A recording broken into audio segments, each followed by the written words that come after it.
four people with four unique stories on one mission to disassemble corporate brokerage one bad suit and tie at a time. We are the Rebels of Real Estate.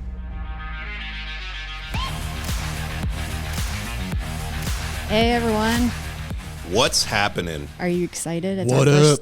It's our first podcast. Are you I excited? am excited, yeah. That It's gonna be not I can hear it in your, excitement. I can hear it in your voice. Let me talk a little bit louder. I am excited. Adam's That's excitement better. is all over Is that his better? face. A little bit. It's What else is all over your everywhere. face? That was like a monotone excitement.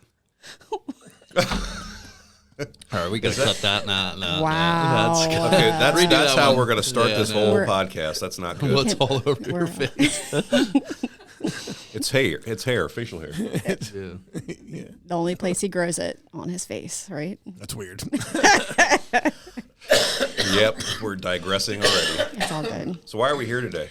Hey, like we've wanted to start this podcast for a while, right? And we just had Bash. For everyone who doesn't know what Bash is, that's our big party that we have for our agents. It's not was about. Incredible this year. I had a great time. It was awesome, and I think our agents love it too because we don't like we don't make it so that you have to be a top producer to be there, or we like everybody for what they do and what they bring to the table. So All inclusive. all inclusive.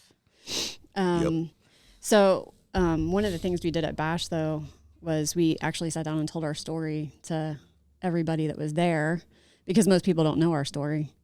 So nobody that's listening to this knows our story either, or maybe only a few people do. So maybe it makes sense to start by just talking about our story, why we're here, how we got here. What do you think? My mama. I think that's a great idea, Lisa. Thanks, Adam. All right, let me kick it off here, and if I start rambling a little bit too much, you guys can jump in. and Okay, stop slow right me now, down. sir. That's good. Yeah, so like Lisa was saying, the start of Iron Valley Real Estate really started when I got my real estate license back in 2006. At that time, I was 20 years old, and it was something that my family did. I had a stepmom and an aunt that both were in the business, and it was appealing to me because, being self-employed, being entrepreneurial, kind of making your own way in your own business has always, been something that I've been passionate about, and having family in the real estate business just, kind of made sense, from a mentorship standpoint and whatnot. And, so I got my license when I was 20, 2006, and guess, 2 years later, we were in probably one of the greatest housing declines or housing recessions that it, at least has been for a long time. So, I was kind of at the point where, I had to do something in addition to real estate just because the way the market was and, sales were few and far between. So my other aunt was a nurse, and she talked me into going back to school, getting into nursing, and that's what I did. So, but all the while I continued to sell real estate, and everywhere I went in the nursing end, working, school, etc., I sold people houses and continued to grow my business on the side. And it got to the point where I had my first daughter. I had to make a decision, which career path did I want to stay in, because I couldn't continue to do both full time. And I chose real estate because that was my first passion. So, and, I said to my wife, I want to start my own brokerage. I see there's an opportunity to start a new hybrid type model and, grow in the real estate space and just really just go for it. And that's what I did. I leased an office in Lebanon, PA, little old Lebanon County, Pennsylvania, and started the first office in 2016. And it was just literally myself and one other agent. And, I, at that time, didn't have a whole lot of money or whatnot, and signed a 5-year personal lease, $150,000. And I said, I'm going to make this work one way or another. And that's what I did. And I just, I was recruiting, I think. That is taking a leap of faith. It absolutely taking a is. leap of faith. Yeah. And sometimes you just have to do that in life, and not recklessly, but, if you have the knowledge or experience and, some foresight in the business or industry that you're passionate about, take the risk, go for it. And, and if you put all your effort and attention and drive into something, you will succeed. Like you can talk your way into success, and if you're focused, and really that's kind of what happened. And Corey came along, met Corey a few years earlier. That's when things got rolling. That's when things really actually, I mean, things did change. I met Corey when I had my first daughter, looking to buy an SUV because I couldn't haul around her anymore in my little car that I had, and just talking to him in the car lot and, telling him what I did, and I was in real estate, and I said, man, you'd be like, he's such a smooth talker. He came out, he was talking to me right away, chatted up the conversation. I felt like I knew him my whole life. And, I said, man, you'd be really good in real estate, man. You should really consider getting your license, kind of do your own thing. And I pretty much was thinking, screw this guy. I just want to sell him a car. I'll be honest. That's what basically. And I had no intention of buying a car from him. So so it goes both ways. That was actually Adam's way of recruiting real estate agents. He was going around to car dealerships trying to recruit people. Out there kicking tires. Like the Amway. Yeah. And tire kicker. Yeah, that's what it was. Pretty much tire kicking, yeah. So anyway, I gave him my card, and 3 years later, when I opened my first office, I get a phone call from Corey, and he's like, hey, do you remember me? I was trying to sell you an SUV over at the car lot. And I was like, yeah, I remember you, Corey. He's like, I got my license. I started over here at Berkshire a week ago, and I'm not feeling it. I want to come talk to you. So what happened, Corey? I'm not telling you. So I got into my whole backstory. I'm not going to give you the whole backstory. I was born in 1977 at an Army base in Killeen, Texas. I want to see your backstory. Well, I can show you that later. Actually, if you want to see it now, I can show it to you. Nobody will know. So anyhow, so I got into real estate. Been in sales my whole life. I've always sold pretty much everything.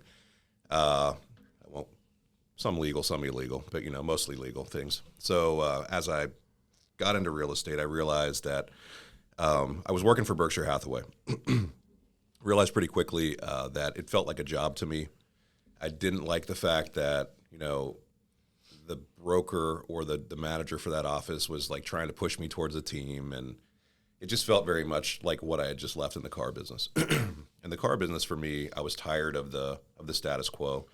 Was tired of hitting my numbers or close to hitting my numbers, allowing someone else to kind of dictate what I'm able to make and what I'm able to do.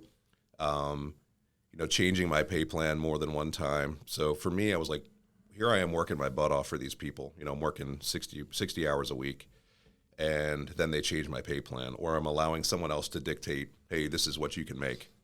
And at that point, I was like, I'm going to get into real estate and see what I can do in that business. So I got in, started with Berkshire, ended up not really going so well. I was there for 1 week. Everybody was bashing at him, saying he doesn't know what he's doing. He's young. He's not very smart. He's this. He's that. And I realized pretty quickly, like, I wanted to meet this kid. At that point, how old were you? Like 28? I was 29. 29. Yeah. So he was a youngster. I sat down with him. We went to the Quentin Haas diner, his favorite spot with all of the other 80-year-old men in the morning that listen Local to AM radio. watering hole in the morning. So we sat down there. Go ahead. What do you have to say? Still reading the newspaper, talking about politics every day. All day long. Eating their giant sausage, because that's what they do. Wow. Have you? Wow. The sausage there. Come on, you know it. The breakfast sausage there is a full freaking sausage. I've never seen that there. But. Well, I have. Is that when you interviewed Lisa, Adam? Is that how it went down? That's where I met Lisa, yeah. Oh, wow. Adam's big breakfast sausage. Wow. So, yeah, sausage. I never noticed the sausage was huge there. It's huge. I know what you're talking about. It is. I don't eat at the It's Quentin not a House. normal breakfast sausage, what you would think you would I get am at not breakfast. Pennsylvania Dutch. Anyway, so this guy pulls out his little flip book, and hell of a salesperson too, might I add. But he pulls out his flip book and he's like, "Hey, this is what my office is going to look like." At that point, the office wasn't even built yet. These are my splits. And I looked at him and I was like, the same thing that agents ask me every day. Well, how do you make money? How is this going to be sustainable? The same question that I get asked all the time.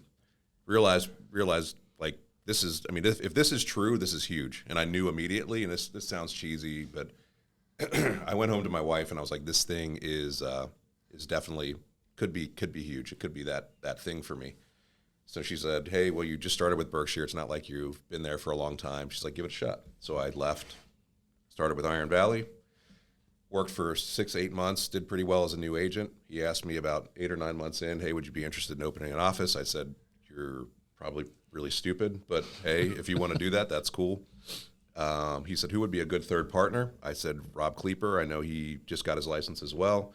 He has a lot of contacts in Harrisburg. I said, why don't we sit down with him and have the conversation? And we did, and here we are. That's not really the whole story, but we'll leave it at that and let Rob tell the the first time that we sat with Mr. Rob Kleeper, he pretty much said, no, I have no interest. Bitter beer face, mean mugging. Kind of blew us off. All business. Arms crossed. All day, every day. Dirty looks, mean mugging.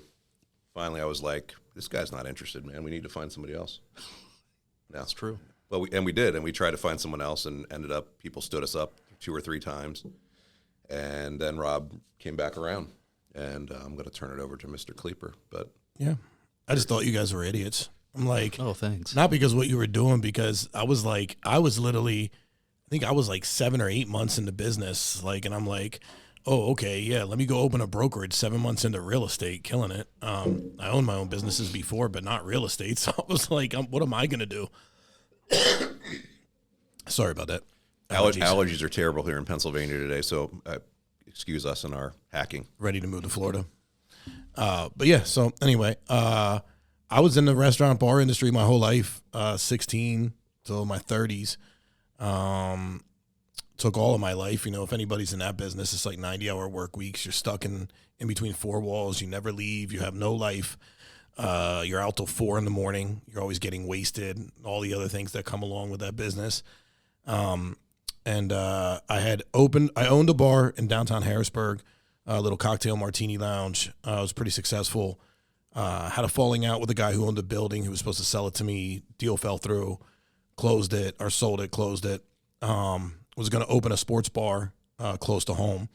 It was about a $2 million project I was working on. And I was probably about 3 months away from signing.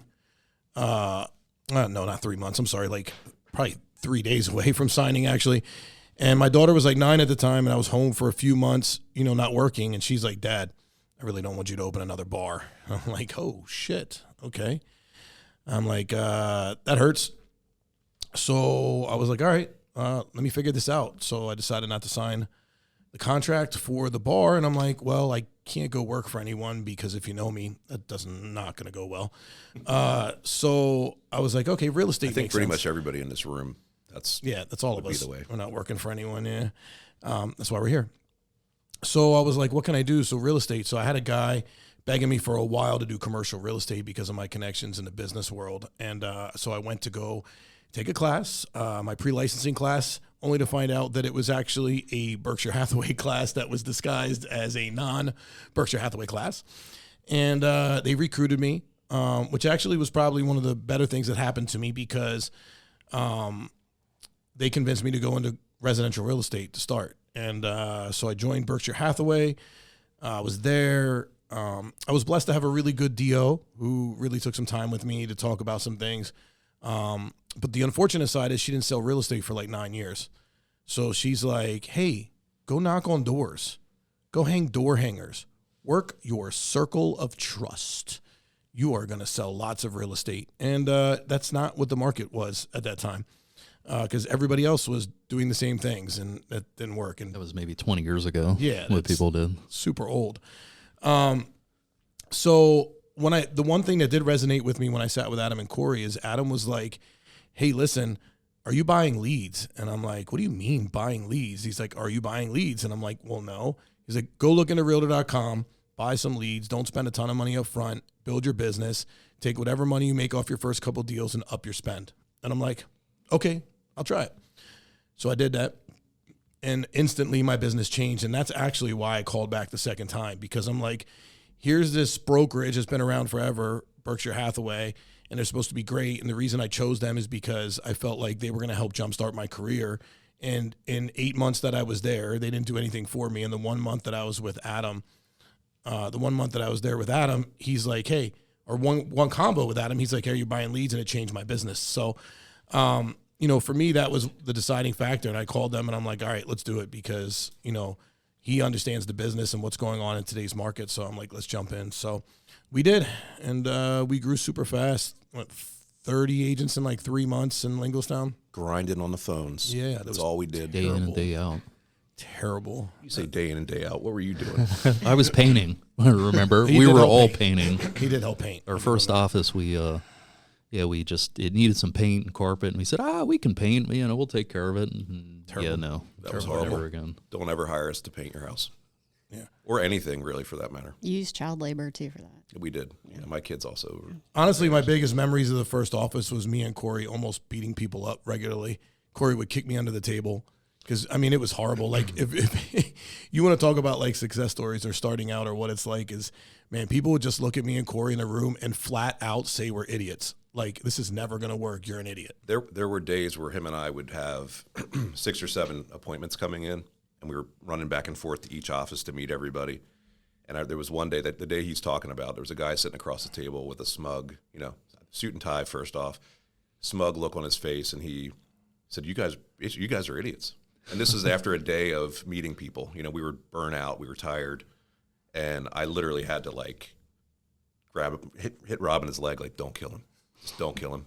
I want to kill him too. If you do hit him, I might come across the table as well. But it was really, really hard. That was really hard. Man, we got beat up.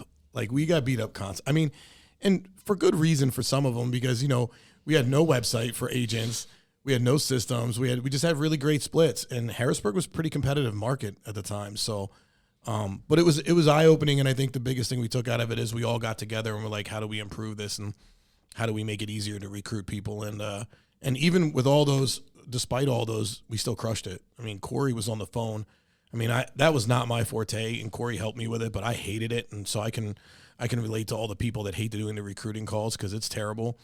But Corey's great at it, and I don't think he loves it, but he's good at it. And You can be good at it, but it's a lot. It's a lot, and it takes a lot out of you when you're grinding on the phone all day long. But it's a necessary evil. It's a necessary evil. And how many of those people, though, that pissed you off those first couple of days now are agents, right? Oh man, there's a lot. There's a whole lot of them. In fact, I remember somebody saying to me, I would exact word. Well, I'm not going to give you. Yeah, I will give you exact words. I would never fucking come to Iron Valley. That's what he said. I was like, okay, well, I appreciate it, man. Take care. 3 years later, he called me and he's like, hey, you guys are sticking around and looks like you're growing. And he's like, I want to come over. So he's been with us now for a few years, and I definitely want to be like, no, you're not coming. But it was awesome to get him in, and that story we can tell over and over again. For people not believing in us from the beginning. And what do these 3 guys know about real estate? They're new. They have no clue what they're doing. But what we did have was hustle, and we out-hustled a lot of people. That's really it. Overcoming the objections, right? Because it was like, think about it. Like, me and Corey are the ones doing the recruiting. I think when we opened our office, it was just hitting my year mark. Corey was like a year and 4 months into it or something like that. And we're going to be their director of operations and the owners above people that have been in the business for 15 years. I get it, but we worked our magic and pushed ahead and somehow got some people in. So it was crazy. That first year for me, when we had our Christmas party, after grinding for that first year. And how many offices did we open? Was it 4? 3 or 4? I think we had 3. Okay, yeah. So 3 offices. It was January of that year, and we had our first Christmas party in Harrisburg. And there's 100 people, 150 people in the room, and we're all like, holy shit, what did we just do? Like, this was not the plan. My goal was to open 1 store, maybe bring on, a couple agents, make 100% commission for free. That's what I was really honestly happy about. I was like, I'm getting 100% of my commission. And then we see all these people that are believing in our vision at that point. That for me was eye-opening. And I think that's when we realized, okay, we may have something here. So. You know what I think back on is when we were ready to open Camp Hill. And we were working on a really cool location for a while, and the owner of the building was crazy. Oh man, I forgot. And like egomaniac. And we had a meeting and sat in a meeting, and his concern was that our real estate agents were going to be in the office after hours and might rob the place.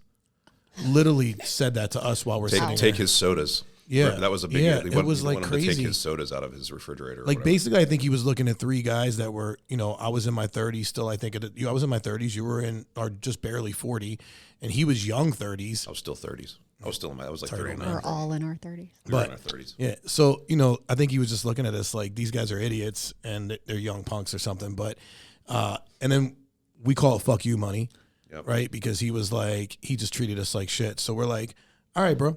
we're going to be you one day, and we're not going to treat anybody like you just treated us. And that to us was like a driving force for us, because it was like, who are you? Like, who are you to treat us like that? And we're trying to bring you business. So we opened right down the road, and that was better location, by the way. How many years ago was that we've been in there 6 years now? It was 2017. We just renewed our license or renewed our lease there. Yeah, 2017. So there you go, big guy. Like, I hope your other whoever you got instead of us is renewed after 5 years, because we're still in our space.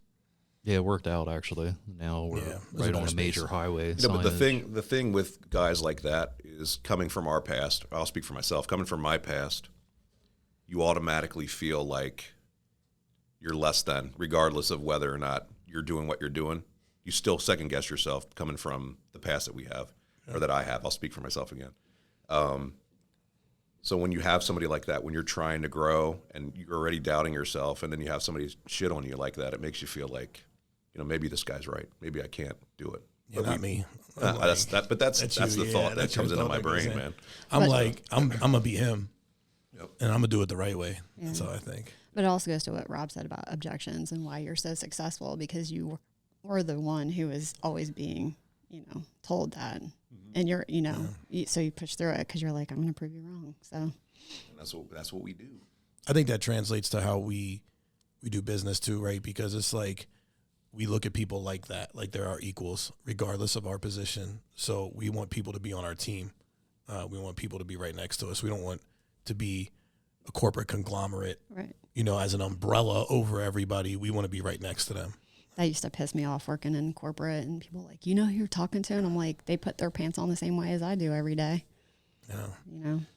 Yeah, that's the weirdest thing. That's why we don't call ourselves corporate. No. Oh, what did Jay Lesko just said? I got a better name for you, and I really liked it. I have to ask him what it was. Yeah, he was like, the mothership sounds really weird. So for anybody that doesn't know, we call ourselves, the corporate team, the mothership, because we don't like the word corporate, because we don't ever want to be viewed as that. And one of our owners, Jay Lesko, said, I really think that sounds like a cult, and you guys should change it. Yeah, he would say that. Which kind of, I guess it kind of does. Did he say that when he was up on the panel on the stage or whatever? By the way, he had some good jokes. He's funny. Yeah, I got to figure out what he said, because it was really good. It was in our year in a review, and he was like, you should call yourselves this. And I'm like, oh, I like that. I'm going to have to ask him what that is again. I guess it's mothership. You really liked it. Beam me liked down it so much that beam me down, Scotty. Beam me up, actually. Beam me up? Beam me up, Scotty. Oh, my bad. It's okay. I'm not a Trekkie. Nanu. But that's not Trekkie either. Live, peace, and prosper. Remember Nanu? Yeah. No. Mork and Mindy. Mork and Mindy. Yeah. that shows my age. That shows my age. We're in our 30s. Yeah, right. Yeah. Wow. Yeah. All right, Lisa, we should talk about your story. Talking about? We just went way off the path. So how did I get here? That's what you want to know? Yeah. We want to know. So 2018, I did what everyone's doing now. I quit my job, a career that I worked really hard for 20 years to get into, and what I thought I always wanted. And at that point, Alyssa, my daughter, was 4 years from going to college, and I was not home 80 hours a week, kind of like Rob. You're never home, traveling, working all the time. So the job I was in was a pretty big job. I had to give a 3-month notice. So I did. And at the time, Corey and I... And who was that for? Who'd you work for? I worked for a global engineering firm at that point. It was a big engineering firm. I did not work at the Vanguard at that point. Gotcha. That was before that. That was actually a good career. Yeah. I mean, that was a good place to be. But with any corporate world, you have Kool-Aid that's involved. So you drink the Kool-Aid, man, or you don't. But yeah, Corey and I, our kids were going to school together, playing basketball together. We carpooled each other's kids, took turns. That we did. Yeah, I always love when I get stories from Alyssa. Mom, Corey was driving like this and told us not to drive like this when we get older. A great driver. You are a great driver. Great driver, Lisa. I've seen you in action, Corey. So coming from you. Coming from the two that race down the highway, together occasionally against each other. So, but yeah, so Corey's like, get your real estate license. You can help me, which I've said that to many people. And I don't think I ever helped Corey. I helped Rob more than I helped Corey. So I went and got my license and started doing that, but continued to enjoy not working a little bit and getting things done that I hadn't gotten done at home. And the admin in Hershey left, and I was like, I should probably work a little bit and make some more money than what I'm doing right now. So, I just want to interject there and say that when you were applying for that job, Adam didn't want to hire you. I know. He did not want to hire you. He was like completely Adam was adamant. I know. Adam was adamant. He was like, no. Do I ever want to hire anybody? He That's never true. does. That This is true. I'm not going to comment on that. Yeah, I was going to say the same comment, but we can't. I can't do that. We have to behave. Okay. Adam didn't want to hire It's you. like the same mind, similar mind. Yeah, it's Yeah. going to be a problem. Could be a problem. Yeah. Yeah, I know Adam didn't want to hire me, but I was like, hey, I can do this. And it worked out well because I'd be in the office and Rob would be like, can you go show a house for me really quick or whatever. So it worked out well because we were quiet. Oh, is that what was going on? It literally was. Well, that office was so quiet originally, right? Yeah, that was the one that took the hardest. Yeah. It took the I longest think I to had grow. Danielle show houses for me too. I've had Danielle Probably show had houses all of our for me, admins too. show houses for me. Yeah. So You're a occasionally. user and abuser. That's what I do. It's all good. That's why most of our admins are licensed, so we can do that for them, right? So, but yeah, so started working there. But as I was working, I started getting more and more projects on the franchise because I was like, "What are you guys doing?" So more things piled on, and then She saw that we were three idiots that were in need of some help. So We're a hot mess. In a Lived in the gray highly area. regulated industry, and we were operating. In the gray area. we live in the gray area. We lived in the gray area. Yeah. And now Lisa's kind of brought us to the, I don't know which direction. I don't know, somewhere You brought us somewhere. in the middle. In the middle. Lisa's the glue that kind of holds this whole ship together in more ways than one. So she's definitely Thanks. needed. I appreciate that. But yeah, it's been fun because, I mean, when I started was right when York. That was York. That was like right Is that around when the you time. started? Yeah, when we because it sold was our first franchise. first franchise started. So essentially I've been That part was of a this. Yeah. Essentially I've been part of this since the beginning, just doing different jobs. But yeah, we started growing, moved into our location in Lebanon where we had our first office there. The first corporate headquarters. Yes. Oh yeah, the background noise is HQ. awesome. Every The 5 chickens. minutes it was like a 2-stroke motorcycle going down the Dirt street bike or or something. moped. Or the Yeah. guy that carried the speaker on his cart. Oh, Would yeah. walk down the street with a speaker on his Yeah. cart, It was awesome. Well, there was a chicken or rooster somewhere too out back, out that would back. crowing. that yeah. would crow, I and think then the roof leaked too on my desk all the time. All the when time. it All rained the heavy. time on your desk. and then we had a bird. Remember the bird the bird was broke in, coming in. and it was like Yeah. shitting Flying around, everywhere. yeah. And that was great. That was The great office was cool space. though. The It was a office cool was office. cool. I mean, it was just, it didn't really make sense where it was at though, where it No. was located. I think it was cool until we started bringing people there. Yeah. Like really started bringing people there, and then we're like, maybe this isn't a great. Well, look for every us. time we brought somebody, we're like, oh yeah, you're gonna be here, but stay in Hershey. Eat in So, Hershey, stay Yeah. in Hershey, do this in Hershey, but come to Lebanon for training. It's Yeah. only 25 minutes. and it worked out. It worked out Originally, really we did that because that's where we were all from. So Yeah. that's Yeah. why we chose to be in Right. Lebanon. We thought that was where we should be, but yeah. Well, we weren't even going to get an office. That was a whole fight. We were all back and forth about that, True. about getting an office. well. That was a fight. Changing the branding was a fight. There was lots of fights. Change is hard. Back for end some of us. systems. Back end systems were a fight. All you need is signs in the ground. All you need is signs in the ground, guys. Yeah. Signs in the yard. Signs in the yards yard. and splits. We love you, man. But they were great splits. Those plans are one of the reasons we're here. yeah, They're still and great they're splits. proven to hold themselves through the time, the years as they go on. Yeah, and good. and Very through true. different markets too, right? Yeah, in different markets too. Yeah, for you're right. sure. So it's a good thing. So All good things. it's great things. So that's the story of us and how we got here. Why do you guys think this works? Because we're all so different. I think everybody brings something special to the table. Some of us are a little more special than others, you know. We're all special. We're in all a our little own special way. in our own In special. way. But now I think that's, for me, it's because we all are different in a lot of ways. I always go back to humility because it's one of our things. But for me, I think it's because we were all willing to listen and learn. And we were like blessed to have some really great people in the franchise company and around us that really brought some good things to the table and helped us improve. I feel like, to me, that's, we're all willing to learn and we're all willing to improve. Like, you know, Corey and I were willing to listen to Adam and learn in the beginning. Adam was willing to listen to us and the different things that we brought to the table. We were all willing to listen to Lisa and all the things that she brought to the table. And we're all willing to listen to like our advisory board and our owners and say, hey, you're right. We could do that better. Help us do it better. Like, what are your thoughts?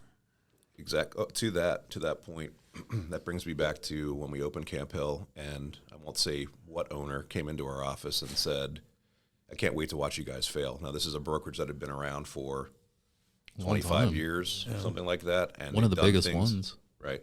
They've done things the same way for forever. So that, I think for me, seeing that guy and us seeing that guy saying that and realizing that he's done things the same way and that's the way it's going to stay, we don't ever want to become that complacent, fat, rich, happy broker at the top. Fat, rich, and happy at the top.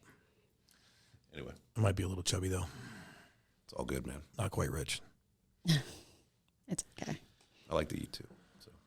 I mean, I think one of the things that works for us, too, is that we all don't like that corporate word, right? No. We want things to be different, and I think our agents see that, and our owners see that, and they want that, too. So I think that's a big thing. Like, we're not afraid of being ourselves.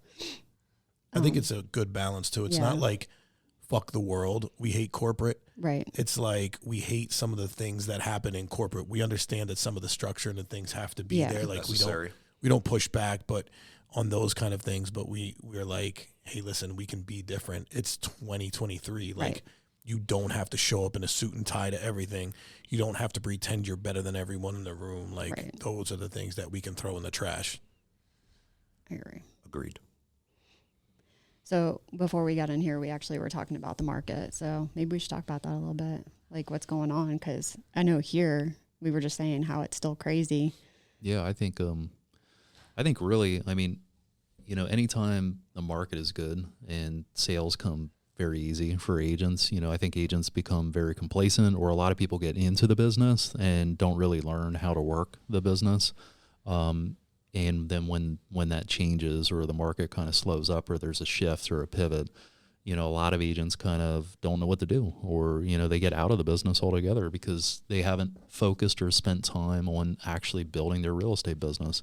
So, my advice, at least what I've seen, throughout my career, the up and downs, is take this time and really focus and learn and, learn to build your business, go back to the basics. I think where the market is at really is, we're just at a place, a little bit of a correction. And I think, quite honestly, in the past quarter or two, we've probably seen the low or the bottom. Things have started to pick back up, and I think rates will ease. And I think you'll see more of a moderation or a balance between inventory and, demand, which I think is still a little bit out of balance, but I think at some point that will correct. But as an agent, from an agent standpoint, really now is a good time to get back to the basics and really invest in your business and focus on that. And especially so us being in Pennsylvania, that's the Northeast is still having a pretty hopping market, but like the West Coast isn't as busy. They're on a decline rate. That's what you were hearing at Inman and other places. And then I personally just saw in Florida too, the same thing, like stuff is sitting longer. So agents are going back to a normal cycle. South is still hot though. Like, if you look at the South, the like Southeast corridor, I think in comparison to like 2001, which is where they usually compare things, I think it's at a 96%. So we're actually at like a 60-some%. The issue we have is just an extreme deficit in listings right now. Yeah, and the Northeast too has seen the highest decline, I think, in sales overall, the Northeast region. Yeah, it's brutal. And I think a lot of it has to do with just not having the inventory. Because people ran out of here. That's part of it. I mean, people ran away from the Northeast during COVID. Everybody ran down south. Everybody ran, they ran. Nobody's moving right now. It's brutal. It's crazy. Do you guys see the stats for Virginia Beach, though? Number 2 hottest market in 2022 in the country. We have an office there. It's crazy to think of, like, it's a bubble, but it was cool. Shout out to Virginia Beach. Get it, boys. But yeah, that's the unique thing, I think, with us is that we're all up and down the East Coast. I can't wait till we go all the way across the country, but it's nice to listen to perspectives from different markets because they all are different and they're all experiencing different things. So it's a cool unique perspective for sure. Did like what Adam said though about back to the basics, doing the things that helps your business to grow, and you have to grind in it now. It's not the same as taking candy from a baby like it was when we were, a couple years ago. Now we have to work. That was all they said at Inman. Back to the basics. Back to the basics. Back to the basics. Right, and then owners have to do the same thing. They kind of have to step back and help their agents get back to that, because they didn't. Even as an owner or a broker, you didn't have time for any of that the last couple of years. Focus on training. Right. You didn't have time because everybody was slammed. Right. And busy. And now we have to focus on training. Yeah, support, training. Yeah, and becoming more efficient too in your business. Right. And I think you see that large and small. Large companies right now are looking at that. Looking to cut out what they can and become more efficient. But at the same time, don't hesitate or stifle your growth by not reinvesting in your business too. I think a lot of businesses make that mistake in a downward trend or a market cycle, is to not invest for the next 5 years out. But what are you investing in for an agent? I mean, lead generation is kind of I think the biggest thing, like I said, right now. I think I said before, is really getting back to basics. So investing not necessarily money, but investing your time in how you're doing things and how you're building your network with people and business, and growing that aspect of it. So I think really just investing your time back into the basics, really. I think the other thing is it needs to be a lesson learned, because I think what we saw during COVID was a lot of agents just enjoy that instant gratification, sell a bunch of homes, never talk to those people again, never work on that network, never try to get referrals from them, because they thought that they didn't think the next person was coming to them right away. And I think it should be a lesson learned that when things are really good, you need to focus on the little things, like making sure you build that referral basis so that when times are slow now, those are the people that are coming to you. You're not having to rely on leads coming in, which they're not. You can rely on those personal referrals that you built during the good times. And I think there's a lot of agents that I think got hit with a taste of reality when the market slowed down, and they're like, oh man, I can't, these free leads aren't coming to me anymore. Why are nobody giving me referrals? Because you didn't care about them. That's why they're not giving you referrals. Yeah, absolutely. I totally agree. Preach, brother, preach. I think it's a great opportunity for people that are in this business full time too, because a lot of the part-time agents that does happen, and they're not going to put their extra time into growing out their real estate business. A lot of them just end up getting out of the business altogether. We could probably use some of them getting out of the business, honestly. Yeah. So everybody had their real estate license during COVID. It wasn't a great thing. Yeah, because in a lot of places it was the one thing you could still do. I mean, not in Pennsylvania. Yeah, not Real in estate was a little Pennsylvania. bit weird for a while. We but figured a way we around figured it. a way around it. I keep talking about the Orlando stat just because it blows my mind, but just the Orlando area in Florida has 20,000 agents. In 2022, only 9,000 of those 20,000 agents sold at least one home. So 11,000 Ouch. people have their real estate license in 2022 and didn't sell a single home. So if that tells you about the abundance of real estate agents that need to kick rocks, Be gone. be gone. Hang your license somewhere else. Put it in referral status. Or just get rid of it. What? You wanted to say something. I was going to be a shameless plug for you. Refer it Realty, but I won't do that. I mean, you can. Okay. Hey, so we made the news this week, kind of. Real trends. We made Real Trends. Boom. Killing it. Exciting. 58. We were 58. So we went up, right, from last year, which is 58. nice. 58 of what? We were ranked at 58th out of the Of all brokerages. the brokerages that have In applied. the or country. submitted. Yeah. Top 500, number 58, Yeah. Lebanon, PA. Not bad. And it included, like, they break it into categories. So it was like 500 buy sides, 500 by volume, Billionaires Club. We made the Billionaires Club. Largest independents, top movers by transactions, top movers by volume. So it's pretty cool. We need to give all those to the marketing department. Put it out there. Yep. We do. Get those nice little banners out there for everybody, right? It's pretty cool though seeing those things. For real. I know we're not numbers driven, but it's cool to see that little old Iron Valley Real Estate from Lebanon, PA is on that Yeah. national list. Well, you got to put it out there because a lot of people don't know, or our agents don't know, and I think Yeah. putting that out there is great. For people to be able to say we're a part of this organization that started as a small company and look where we're at today. Still a small company, It is. We're still little. but we're trying. We're the little people. But going back to what we talked about earlier, that's another thing that makes us work, because who else can call any of their main people at any point in time when we talk to anybody, right? It's not like we look at it and say, oh, well, we're the owners. We don't have time for you. You don't talk to me. You suck. Yeah. That's not how we are, right? Like, our freaking owners call us all the time. For sure. At late at night. That they do. And we appreciate that. We'd rather them call us. We love you guys. We do. We love them. Okay, awesome. So, I said one of the things we could talk about is just a diary entry. Like, what does your week look like? Like, what things have been in your mind over the last week that you want to talk about? I mean, I know Rob, he probably wants to talk about LLS because that's all he's doing. I don't really want to talk about it, but it's all right. Yeah, all I'm doing is LLS right now. I'm doing some year-end reviews, though. I'm going to see Carlisle today, and I see Burks tomorrow here, so I got 2 year-end reviews for our owners. But, yeah, the Leukemia and Lymphoma Society Visionary of the Year right now is crazy. It just started on Thursday, so I have 10 weeks to raise as much money as I can. My goal is $250,000, which is wild. So pretty much from the time I wake up till the time I go to bed right now, it's LLS. And shout out to all of our people in Iron Valley, hashtag Iron Valley Strong, because I've gotten a lot of donations already from our people. So that's super dope. I appreciate y'all. What am I working on right now? I'm working on, franchise FDD renewals for the year and audited financial statements, getting that done with the accountant, tax returns. All that fun Taxes are stuff coming up due. Thank God you're doing that, Adam. Love you. That makes me want to throw up a little. Just a little. Just a little bit. Finances and compliance. I'm calling people. That's what I do. Calling people, doing Zooms with potential franchisees.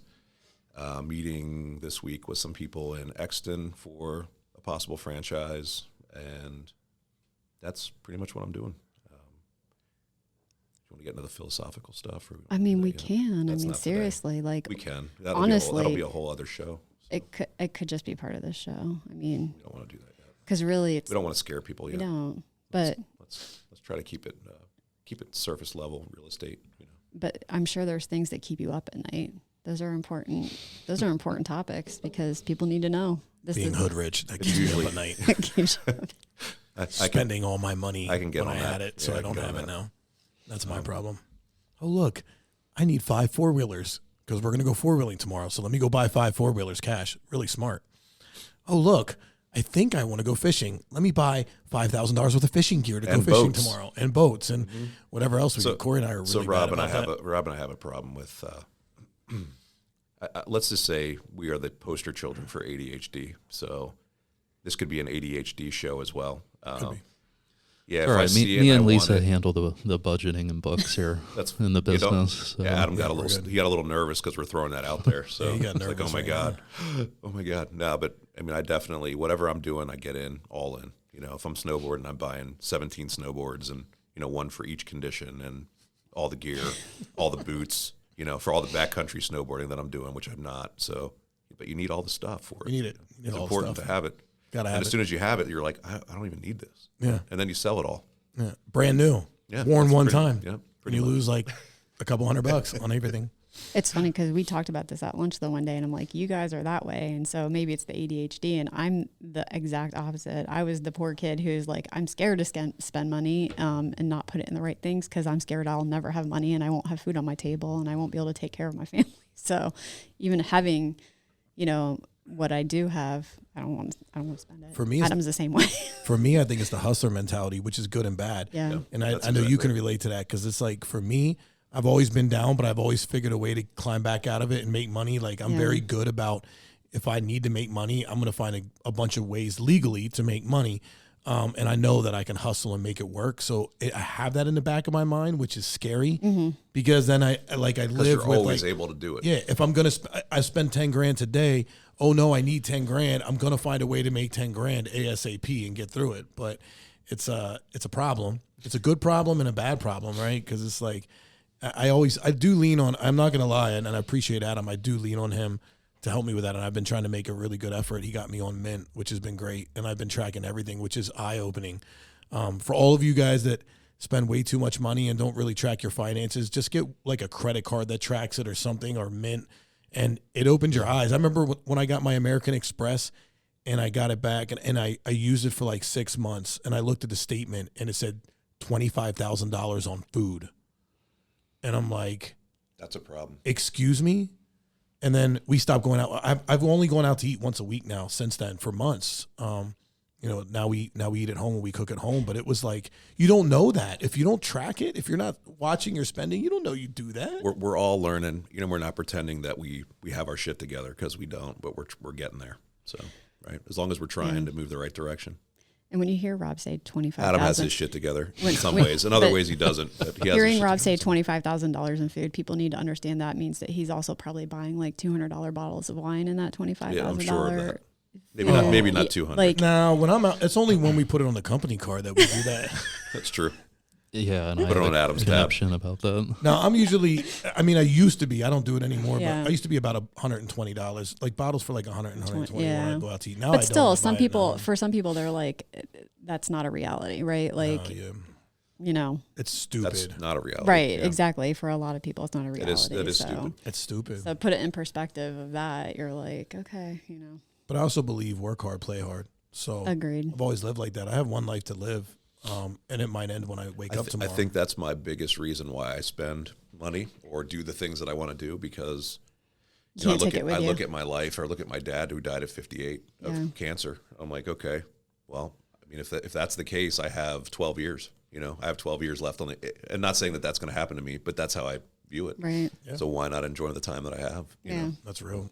It the older we get, the more real that becomes too. Because like, I've lost a lot of friends recently to health. I lost 2 in the last 2 weeks, actually. I don't put my stuff out there, but I lost a kid that I was cool with in high school and I've known for a long time to a heart attack. And I lost a really close friend of mine from New York, a really dope DJ, to health issues because he didn't take care of his body, and he's my age. And I think that like at our age, that becomes more real.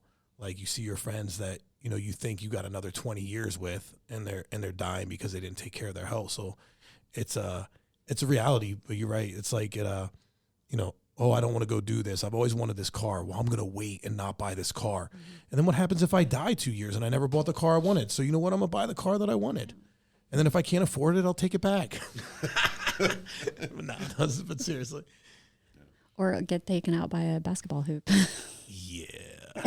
I know. Whatever. That's YOLO. painful. At least it wasn't a person. This is true. Very true. All right. You guys want to end it on a fun game? Because I like to throw games out. Yay, game time. Game time. It's fun. Okay, well, I don't know if it's fun. We're going to play Would You Rather. Would you rather your only mode of transportation be a donkey or a giraffe? I'm going giraffe all day. I'm going donkey. They can go forever. I was thinking donkey because I want to say I want to ride my ass. I will take whatever's available. Whatever's the cheapest. Whatever's the cheapest. I think a donkey's probably going to be way cheaper than a giraffe. You're probably right. So then definitely a donkey. This is where Adam's like the juxtaposition. Like, is it the fastest or the cheapest? Because like you're the dude who races on a track. So like, would you want the giraffe? Are you going for endurance or are you going for speed? Yeah. I'll probably go for the cheapest on this one. On this one. See, I want to just pop up at people's houses on their second floor and have my giraffe look in the window. That's true. That would be kind of cool. I just want to mess with people. It would be cool to have a giraffe. It'd be cool to have for a giraffe. sure. But would you rather have a hook for a hand or a peg for a leg? Hook for a hand. Nope. Hands down. Yeah. Did you get that? You hear that little joke there? I got it. Hands Hook down. for hand. Hands down. I'm going hook too. Just I want to be it's Captain Hook. badass. I want to be Captain Hook. I want an eye patch too to go along with that hook. Yeah. I have to. I'm going with the peg because I need both my hands to operate the computer, which I use on a daily basis. That's true. What if the hook had to go on your dominant hand? Ooh, that's an issue. I'm all right with it. You'd be okay I don't with like it? that. Yeah. I don't think I could. I'd probably become a criminal. I would just mess people up.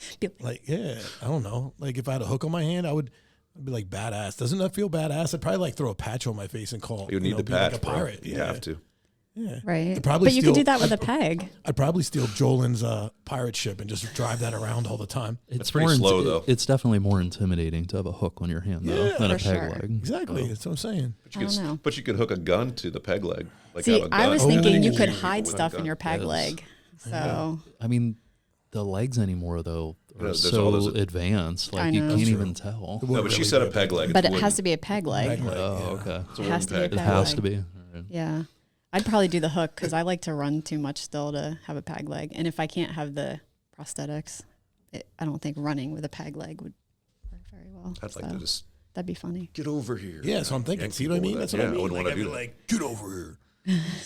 I don't have that voice. Sounds like a Mortal Get over Kombat here. voice. Yeah. Finish him. Finish him. Okay. Would you rather be able to read everyone's minds or move objects with your mind? Read minds. I don't think I'd want to read minds. No. I wouldn't want to. Well, I mean, it would be nice in business for sure to be able to read minds. I think I'm already pretty decent at not reading minds, but I feel like I'm, Corey is too. Like, I can pick up on what people are thinking or feeling pretty. You can, if you're good at that. Body you're good at language, that. all of that stuff. I'm just going to say move objects just because, again, I like to fuck with people.